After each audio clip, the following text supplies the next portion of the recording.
In 3, 2, 1, go.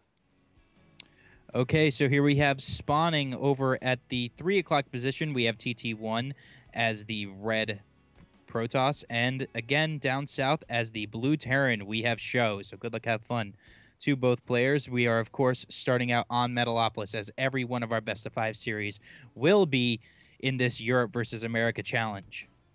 Absolutely, and close spawn positions is the random spawn positions for this matchup. What are your thoughts on TVP on Metalopolis? Well, this spawn position isn't as crucial as if one of these players were playing as Zerg. It's still huge, but it's not as crucial. As a Zerg player, you want to have a one-up expansion on your opponent at all times, and both of these players are going to be expanding towards each other and will eventually have to fight over that third expansion, which is, of course, so much more important for a Zerg player than it is for either of these players. But I think it tends to favor Terran a little bit more, simply because of the defensive ability of those siege tanks should he get those up on the high ground at this third expansion that they'll both be fighting for.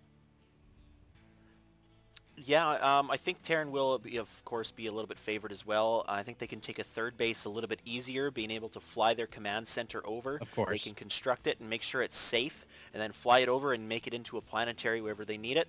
That gives them a lot of positional defense over top of the Protoss. Of course, Terran could also be very, very aggressive at the early outset of the game.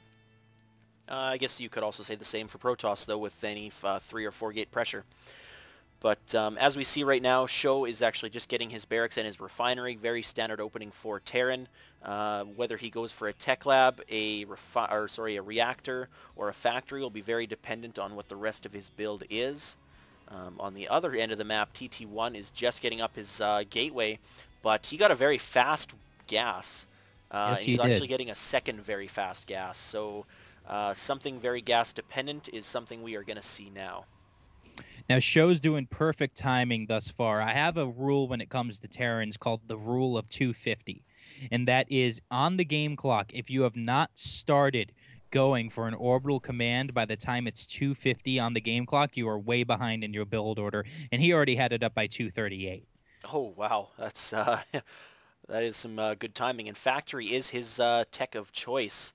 So will he be going for some Hellion play, which isn't as common against Protoss as it is for against Terran or Zerg. Marine Hellion push can be somewhat effective. Or he could just as well be going for some siege tanks. Single Marine trying to do as much harassment as he can, being chased off by the bigger, scarier Zealot, though. Yeah, you really have to do a lot of damage to a Zealot in order to get towards his health. And by then your Marine, unless you have like absolute perfect micro, is likely to take too many shots and to get slaughtered. Marines pumping out onto the field now. Looks like he is going to be going straight into Hellions. First Hellion making his way onto the map for Sjow. Also First Sentry making his way onto the map for TT1. He has not moved anything south of his ramp yet. Neither player really has. We do have a single Stalker trying to make his way up the ramp. He's just going to run into a hail of lead. The Stalker did see the 5 Marines. I don't think he's seen the factory quite yet. If we look at his viewpoint, no, he hasn't seen anything inside that base. Peculiar. But nonetheless... Single Hellion making his way across the map. Nothing impeding his movement thus far. Is he going to be able to make it up this ramp before the Sentry can block him? Yes, he can. He's going to do some great scouting here with this lone Hellion. But the Hellion is going to get cornered, and the probes are going to get their revenge. I don't even think that Hellion got a kill. No, it did not, but he was able to run in and see how many gates were in the base, saw that that robo facility was on the way, and he can act accordingly. He does have siege tanks now on the way. Starport is complete, and he is putting a tech lab onto it. Is he going to get a Banshee and a siege tank and do a push? I've seen a few of the Terrans do that, and it can be very effective against the Protoss. The Sentries and Stalkers are the only thing that can take out the Banshee, and the tanks can clean up Stalkers very quickly, and as we know, Sentries just do not do a ton of damage. Sjow putting up a second barracks as well, so working off 4 production facilities and not having a command center being built, I expect some kind of big one base play happening. So we're going for a Raven early on here from Sjow. He's not going for Banshees. He's going for the Raven instead. And I actually like that move. I've only heard it called once and only seen it done once. It's called the Edgar Allan Poe. It's when you do a Raven Rush. But He which I may know get a is one of the Banshee. cool. Oh, no, definitely not. No. Sometimes I've seen the Raven come out first just so there's enough energy to get the point defense PTT. drone and then go for a Banshee, but no, it is not. That Barracks is going to be taking the tech lab and likely getting Stim, and there it is. Yep, Stim is on the way. First Medevac on the way. Nice early army composition here from Sjow. Nice and balanced. We do have a Colossus now on the way from TT1. He does have a Robo Bay up north that is also starting to research Thermal Lance. Warping in a whole bunch of Zealots. Here is that Colossus just made his way onto the map. Another Hellion making his way across the map to possibly do some more scouting. He's going to see that there's still no expansion here currently from TT1. Yeah, with neither player going for an expansion, both players going for a one-base aggressive build. And TT1's, I don't know, maybe a little bit more powerful with that Colossi being out. The Raven's really not going to play much of a benefit, just for the fact the point defense drone is not going to affect that much. There's only, what, 2 Stalkers out here. Yeah, it's mainly Zealots and that one Colossus thus far. Hellion is still chilling down at the natural expansion here at TT1, waiting to see if a Nexus goes down. A second command center is being put down at the natural expansion of Sjow, though, and he does have a third tank making its way out onto the field. Viking followed by this Raven making their way across the map now. Looks like he's just doing a little bit of scouting. Yeah, that Viking and Raven just kind of grazing over the field, maybe looking for any pylons that may be out. Of course, you want to take out any proxy pylons as soon as possible before they can get a chance to utilize it and warp in a lot of units. Able to take out that Hellion that was scouting at the natural expansion there. Here it comes, 2 Colossi now, backed up by a ton of Zealots, some Stalkers and some Sentries now making their way up onto the high ground. This is pretty aggressive. Thermal Lance is finished, and there is no Nexus being built. It looks like that probe is waiting for enough minerals to do that, but the push is probably going to come just before that. No, just after that, the Nexus goes.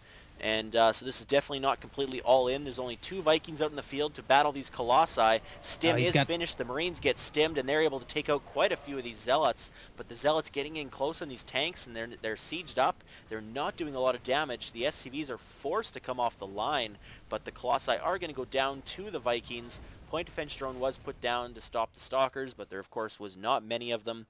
And so Sjow does hold that off, and he is in a much better position. His expansion is finished, and his income is a little bit ahead of the Protoss opponent. TT1's trying to push again. He's got 4 Stalkers and a single Colossus moving up to the high ground again. Don't forget about all those Vikings, though. He also has that Raven, which has... No, it does not have enough energy for that point defense drone. He's only up to 100. Already down, though. There's 1 down. Yes, you're right. I'm sorry. How? Why did I totally miss that? Anyways, 1 tank was able to make it out of that completely unscathed. We have combat shield on the way for those Marines. Makes it just that much more difficult to kill them. Okay, so he is definitely going to want to push here. Well, he's wanting to push. The point defense drone still has about half its life left, though, so you might want to wait till that is faded.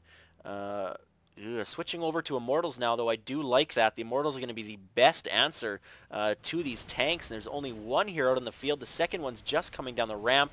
That tank is dead. Oh, no. The Immortal dies seconds before the tank was able to be killed. Point defense drone still doing its job.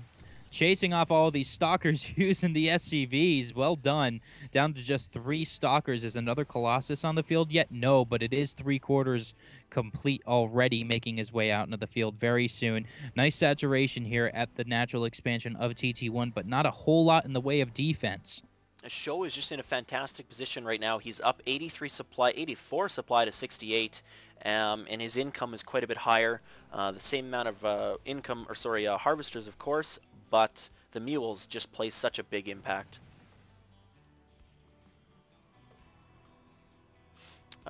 Gas now just being taken at TT1's natural expansion, so he's really not working with too much gas. A scan does go down, so there's a wasted mule. Well, not wasted, but he does see what kind of force TT1 has. He sees the Stalkers, sees the Zealots and the Colossi, and he chooses to push out. He's taking some SCVs to either buffer some attacks or to repair these tanks. I like this idea. The medevac has tons of energy to repair those or heal those Stim Marines, and here it goes.